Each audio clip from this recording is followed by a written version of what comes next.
Viral di media sosial beredar sebuah video yang memperlihatkan Kepala Desa atau Kades Ciasembaru Kabupaten Subang, Jawa Barat, Indah Aprianti, adu mulut dengan pria yang menolak perbaikan jalan di wilayahnya.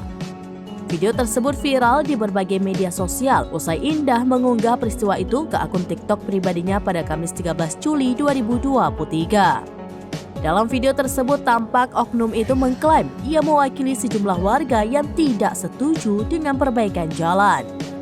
Pria itu juga mengatakan bahwa seharusnya pembangunan jalan tersebut mengikuti kemauan dari warga sekitar.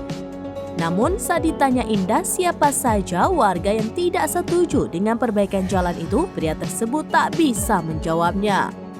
Dalam video tersebut Indah mengatakan selama ini tidak ada satupun warga yang protes atau menolak program perbaikan jalan tersebut.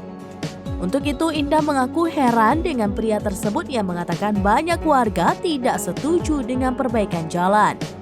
Dalam video tersebut tampak juga salah satu warga sekitar yang mengatakan menyetujui perbaikan jalan.